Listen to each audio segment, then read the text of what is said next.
Guys, welcome back. Today I have a game against the Minnesota Wild for you, and it's another high-scoring one, so it's definitely worth a watch. I seem to have a bit of a good run of form going here. I played quite a few of these games back to back, and you know how it is when you get in a groove and you just want to keep playing. I think that's what happened. About a week or so ago, I think this was when I recorded these ones. So yeah, it's another good game. And what I was going to talk about today really was start off with just talking about the Patrice Bergeron re-signing and also Tuukka Rask as well. Boston tying up two big players for them for 8 years apiece. For me, Patrice Bergeron is one of the best centres in the league. I think lots of people out there would agree with me on that in terms of as a two-way centre, brilliant on face-offs. Can put up, say, 60 points, 65, maybe 70 points when he's got those quality wingers with him. And just all-round defensive game is brilliant. We've seen him have ridiculous plus-minus seasons before, especially at the start of the season just gone with when he was playing with Marchand and Tyler Seguin. I think through about the first 18 games, they weren't on the ice for a goal against. It was crazy. He's a penalty killer. He plays on the power play. He's just a brilliant all-round player, and he's someone that I really like to watch. I think he's a great example as well. He's a leader on the ice and off the ice by the sounds of it. So Bergeron signed a new 8-year deal, average value of 6.5 mil a season, and it comes to, I believe it's 52 mil total, which, to be fair, could be a bit under market value for him. I guess this summer it wouldn't be. Because of the salary cap being what it is, but this contract doesn't kick into the season after, when I think a lot of GMs are banking on the salary cap actually going up by quite a lot. So I don't think he would have played anywhere else. I couldn't see him really playing anywhere else. Bergeron, he's someone who to me seems like a one-team kind of guy. As I said previously, he's a leader and a great example to youngsters there as well. You can really imagine that players who play on his line learn from him and get better through playing with him. He was a second round pick back in, I believe, was it 2003? I believe it was 2003 in that really deep draft there was.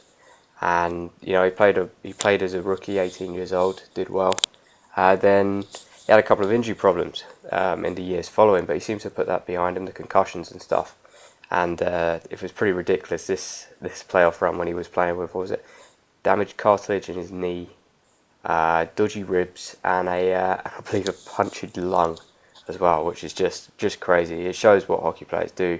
You know, we saw Gregory Campbell playing on with a broken leg. It's ridiculous when you compare it to other sports. I really imagine Bergeron being a Selke candidate for many years going forward. You would think it will be him and Jonathan Taves probably fighting it out mainly for a few years at least. We saw Ryan Kesler for a few years be up there, along obviously with Datsuk as well. You can never count Datsuk in that kind of Selkie talk. And it'll also be interesting to see whether Louis Eriksson goes on to the Bergeron line. That'd be a very with Marchand as well. It could be a very a good shutdown line to put against, say, it's I don't know, like a Crosby line or a Taves line or I don't know, Rick Nash line kind of thing with the Rangers. It's he is such a good player, and I don't know whether he's underrated, Patrice Bergeron, but I think he's a fantastic player. Thoroughly deserves the money he's going to be getting, starting at the beginning of not this season, coming the season afterwards. But he's a brilliant player for the Bruins, and he really is that. Every team wants a centre like him. You know, if what you really want, you want a centre like a Crosby or a Malkin, and then you want a Bergeron, because that's the perfect balance. I've always thought that what you want in your team is an attacking, flair, great passing or great scoring centre, a Steven Stamkos, Sidney Crosby and Evgeny Malkin, and then behind them you want that, not necessarily what you call a second line centre per se, but a really good defensive centre with offensive side as well. So a Ryan Kesler or a Patrice Bergeron. And I thought Vancouver had that for quite a while with Henrik Sedin and then Ryan Kesler, but it never really worked out because they had so much money tied up in the blue line as well. It's very hard to keep that kind of system going. Pittsburgh took it one step further by having Crosby, Malkin, and Jordan Staal, and obviously they couldn't keep all three because they're all fantastic players. But Jordan Staal is kind of like a Patrice Bergeron or Ryan Kesler, Jonathan Toews light, really, I would say. So the next player that Boston have re-signed is Tuukka Rask. We knew this was coming. They freed up cap space by not re-signing Nathan Horton and letting him go to the Columbus Blue Jackets. Although I'm not sure whether Nathan Horton would have decided to stay anyway, or whether he was always going to leave no matter what the Bruins offered him. Now Rask's annual hit is $7 million, which I looked it up and it's tied for 14th highest in the league. $7 million a year for 8 years. This is, and the other goalie who's also tied with him for that position is Pekka Rinne. Now, they both have kind of similar ups and downs, pros and cons to these contracts. Now, Rinne was playing behind Ryan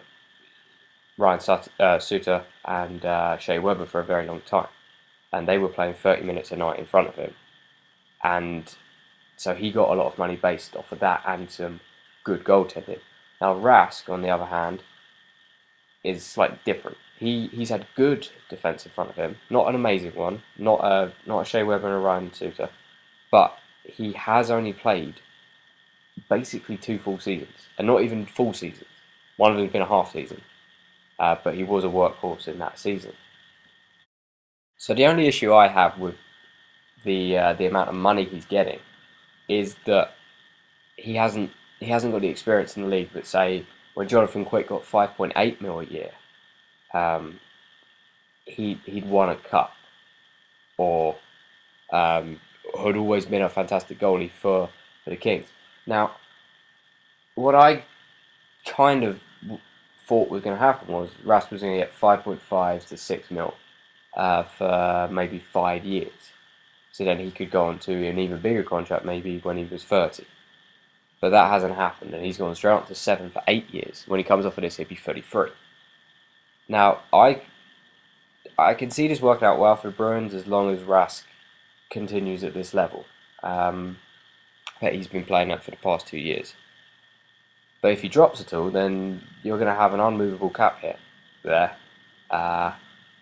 Someone may take a punt on him, but at 7 mil a year, it's going to be hard to find anyone to do that. Now, there is one person laughing right now after this deal has been done, and that is Henrik Lundqvist. Because if Tuukka Rask is getting 7 million, how much is Henrik Lundqvist going to get? Could he get 8.5? Could he get 9? I would imagine when it comes to him re-signing with the Rangers, we're looking at 8.5 to 9 million for Henrik Lundqvist. That's just what I think anyway. That just about wraps up all I wanted to talk about today. And in the next video, we will be going into the All-Star game, which is kind of exciting. I was hoping to make the All-Star team, and that's happened. So very impressed. And also, I feel we've got a bit of a goalie controversy coming on here with Thomas Vokoun and Marc-Andre Fleury playing very well this year. So it'll be interesting to see who the coach Dan Bylsma goes with later on in the season, and maybe into the playoffs as well if we make it to the playoffs. So guys, until the next video, have a good one, and I shall see you then at the All-Star game.